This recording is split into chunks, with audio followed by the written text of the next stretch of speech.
이지민님 번역의 일본 괴담 대머리의 내력. 우리 집안의 남자들은 모두가 잡아뜯기라는 뜻을 가진 무실이라고 하는 요괴가 보인다고 한다. 정확히는 사춘기쯤에 딱 한 번 만나는 듯하다.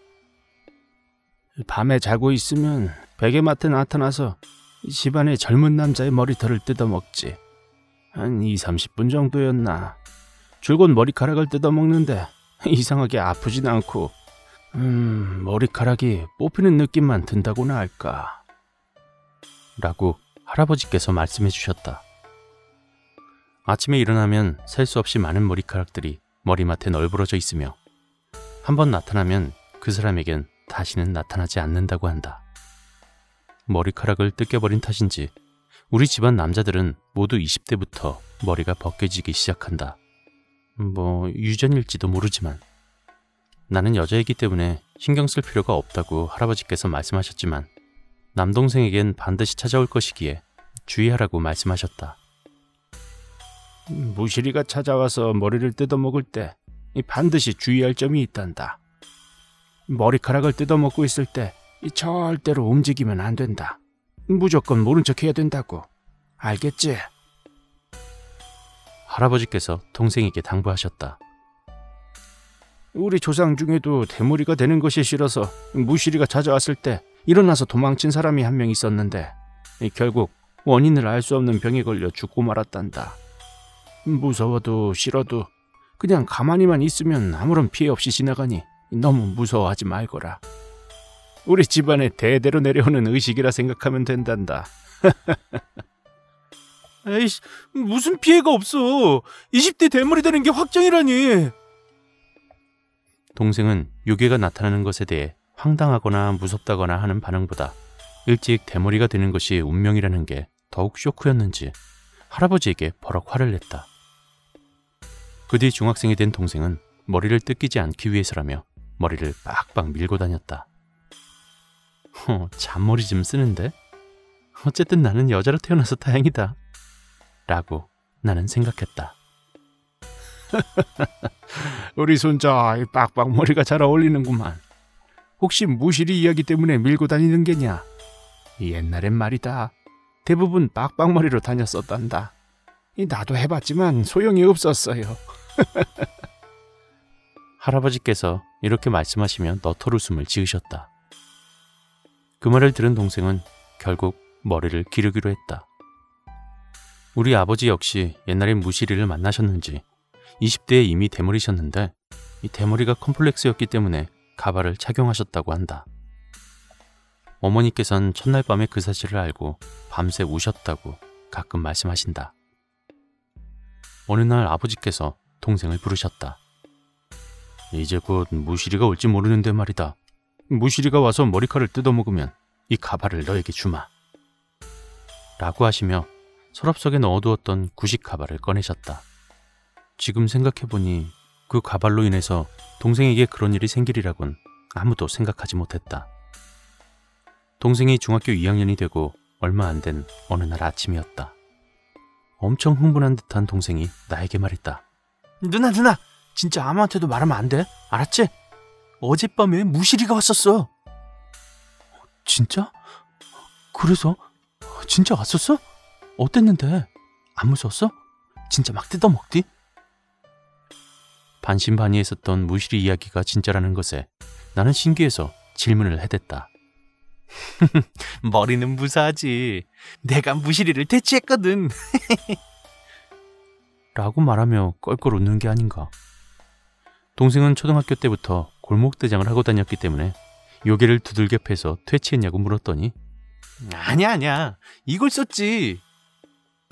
라고 말하며 아버지의 가발을 보여주었다. 이제 보니 동생은 아버지가 가발을 주셨던 날, 그 뒤로 무시리에게 머리카락을 뜯기지 않기 위해 잘 때는 꼭 가발을 착용하고 잤었던 것이다. 그 정성으로 공부를 좀 꾸준히 하지. 어이구. 솔직히 무서워서 모습이나 그런 건 볼 엄두가 안 났거든. 그런데 분명히 그 무실인지 뭔지 아는 요괴가 왔었어. 머리털을 막 뽑는 소리랑 그런 게 들렸는데 가발 털을 뽑았던 것 같아. 한 1시간 정도였나? 그러다가 어느새 사라졌더라고. 헐, 대박이네. 나중에 무서운 것보다 내가 이겼다라는 생각이 들어서 엄청 기분이 좋더라고. 자손들에게 이 비책을 꼭 전수해줘야겠어. 동생은 매우 신나 있었다. 와, 요괴를 속여 넘기다니 무서운 것. 당시엔 그 정도의 느낌밖에 없었다.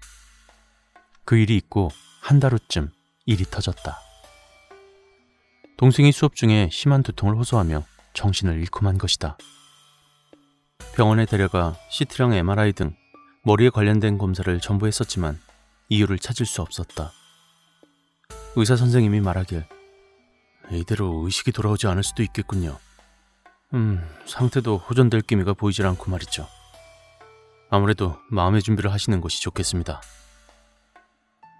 우리 가족들은 너무나 큰 충격과 슬픔에 빠졌다. 이때에도 난 무실에 대해선 완전히 잊고 있었다. 연락을 받고 시골에서 급하게 올라오신 할아버지를 보곤 무실에 대한 게 떠올랐다. 그리고 할아버지께 동생이 무실이를 만났던 일에 대해 모두 말씀드렸다. 멍청한 짓을 해서는 라고 중얼거리며 병실을 나가셨다. 할아버지께선 우리 집안과 예전부터 잘 알던 신사에 주지스님께 연락을 하셨던 모양인지 2시간 정도 있으니 주지스님과 함께 헐레벌떡 달려오셨다. 주지스님은 할아버지와 심각하게 무언가를 대화하시더니 모두 병실에서 나가주십시오. 여기서부터는 제가 어떻게든 노력해보겠습니다. 라고 하셨다. 아버지는 울고 있는 어머니를 부축하시며 나와 병실 밖으로 나갔다. 할아버지께선 염주를 손으로 굴리며 불경 같은 것을 외고 계셨다. 그때 아무것도 몰랐던 간호사 언니가 병실의 문을 열고 말았다. 아버진 급히 사정을 설명하고 검진 시간을 30분 정도 이후에 해달라고 부탁하셨는데 그 순간 나는 충격적인 장면을 목격했다. 병실 안에서 엄청나게 집중하며 기도하고 있던 주지스님의 앞에 동생이 자기의 짧은 머리카락을 손으로 막 뜯어내고 있었다. 동생의 눈엔 초점이 없었다. 2, 3초 되는 그 순간에 내가 본 장면은 동생을 걱정하는 마음을 뛰어넘는 공포를 내게 안겨주었고 나는 병원 대기실까지 도망쳤었다. 마음을 진정시킨 후에 가보니 동생은 자기 머리카락을 거의 절반 정도 뜯어낸 상태였다. 병실의 침대에는 뽑아낸 머리카락으로 널브러져 있었고 이제 괜찮습니다. 무시리님은 떠났습니다. 라는 말을 남기고 주지스님은 돌아가셨다. 그 뒤 동생은 바로 의식을 회복했고 일주일 정도 있다가 태어날 수 있을 정도로 건강을 회복했다. 퇴원 후에 동생에게 그때 일을 물어보았더니 의식을 잃고 꿈 같은 것을 꾸고 있었다고 한다. 그때 머릿속에 벌레 같은 것들이 꽉 차 있었어. 내 머릿속에 벌레들이 막 바글바글 기어다니면서 마치 내가 아닌 것 같은 그런 느낌이 들더라고. 그리고는 기분이 좋은 듯 나쁜 듯 또 슬픈 듯 기쁜 듯 알 수 없는 감정들에 휩싸이면서 이대로 그냥 자버리면 편해질 것 같다. 그런 생각을 하고 있었는데 갑자기 뭔가 탁 치는 느낌이 들었고 아마 그것은 주지스님의 정신봉이었던 듯하다. 그렇게 멍한 채 눈을 뜨고 머리 위를 보니까 사람인 듯 아닌 듯 기괴한 형체가 내 머리 위에 앉아서 머리카락을 뜯어먹고 있었어. 너무 무서워서 계속 죄송합니다 하고 빌고 또 빌었지. 그렇게 정신을 차리니까 머리카락이 없어져 있더라고. 망할. 그때 동생의 기행이나 정신을 잃었던 원인을 알 수는 없었고 할아버지는 이제 안심해도 된다고 말씀하셨다. 왜 우리 집안에 이런 일이 생기는 것일까? 왜 우리 집안 남자들에게만 나타나는 건지도 모르겠고 동생이 말했던 머릿속의 벌레는 또 무엇이었을까? 그리고 마지막으로 무실이라는 요괴는 대체 무엇이었을까?